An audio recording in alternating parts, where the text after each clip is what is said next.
लखनऊ में सपा सांसदों की अहम बैठक। ये बड़ी खबर हम आपको बता रहे हैं। अखिलेश करेंगे पार्टी सांसदों से सीधा संवाद। संसद सत्र के लिए बनाएंगे रणनीति। पार्टी संगठन पर भी होगी अहम चर्चा।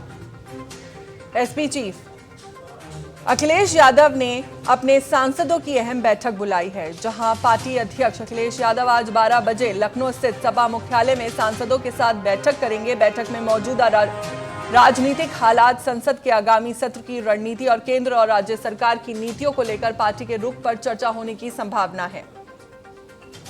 इसके साथ ही संगठनात्मक मुद्दों और जमीनी स्तर पर पार्टी की गतिविधियों की समीक्षा भी की जाएगी। बैठक में जनहित से जुड़े मुद्दों को संसद में मजबूती से उठाने, विपक्षी एकजुटता और भविष्य की राजनीतिक रणनीति पर भी मंथन किया जाएगा। बैठक के जरिए पार्टी अपने सांसदों को स्पष्ट दिशा निर्देश देने और राजनीतिक संदेश मजबूत करने की तैयारी में है। हमारे साथ इसी खबर पर ज्यादा जानकारी के साथ जुड़ चुके हैं यूपी से ब्यूरो चीफ नितिन सिंह। नितिन जी, आपसे जानना चाहूंगी कि अखिलेश यादव सांसदों के साथ किस खास मुद्दे पर चर्चा करने वाले हैं और साथ ही बैठक में संसद सत्र की रणनीति कैसे तय की जाएगी? देखिए, 2027 के चुनाव को लेकर के अखिलेश यादव तैयारी करते हुए नजर आ रहे हैं, क्योंकि कैंडिडेट्स का ऐलान करना है और एक सीट पर दो तीन कैंडिडेट्स ने तैयारी की हुई है, नेताओं ने तैयारी की है। तो उसमें से छांटना बीनना भी है कि कौन जनता के बीच लोकप्रिय है, कौन अच्छे तरीके से जनता की आवाज और समाजवादी पार्टी की आवाज बन सकता है।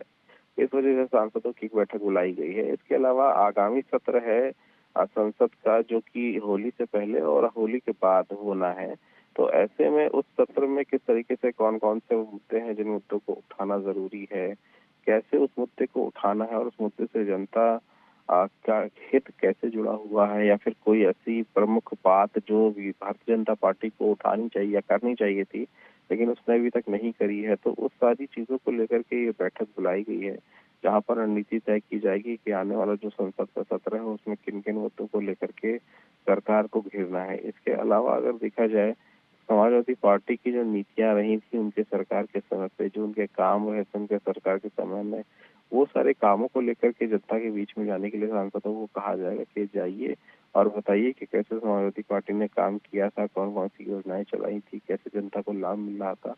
ये सारी चीजें जो है, इन सारी चीजों को लेकर ये बैठक जो है बुलाई गई है। जी नितिन, साथ ही आपसे ये भी जानना चाहूंगी कि पार्टी संगठन और जमीनी गतिविधियों पर क्या बदलाव हो सकता है और साथ ही केंद्र और राज्य सरकार की नीतियों पर सपा का रुख क्या रहेगा? केंद्र सरकार और राज्य सरकार की नीतियों पर लगातार सरकार समाजवादी पार्टी की तरफ से विरोध जताया गया है, नीतियों को लेकर के, उनके फैसलों को लेकर के। तो जाहिर सी बात है, उम्मीद जताई जा रही कि ये जो संसद का सत्र है इसमें भी मौजूदा केंद्र सरकार के खिलाफ जो प्रमुख मुद्दे हैं उन मुद्दों को उठाते हुए समाजवादी पार्टी के नेता लोग नजर आएंगे। जिसमें कहीं ना कहीं अगर देखा जाए तो जी राम जी बिल हो गया, जिसमें कहीं ना कहीं देखा जाए तो प्रयागराज का माघ मेला भी हो गया, जिसमें एक बड़े जो पीठाधीश्वर हैं उनको स्नान में करने नहीं दिया गया। इसके अलावा अगर देखा जाए तो बनारस में जिस वजह से मणिकर्णिका घाट का जीर्णोद्धार हो रहा है और वहाँ पर जो मंदिर तोड़े जा रहे हैं वो मुद्दा हो गया। इस तरह के कई सारे जो मुद्दे हैं जिसको उठाने की कोशिश समाजवादी पार्टी की तरफ से की जाएगी और इसीलिए सांसदों को बुलाया गया है। चलिए ठीक है नितिन जी, बहुत बहुत शुक्रिया आपका हमारे साथ जुड़ने के लिए और जानकारी साझा करने के लिए।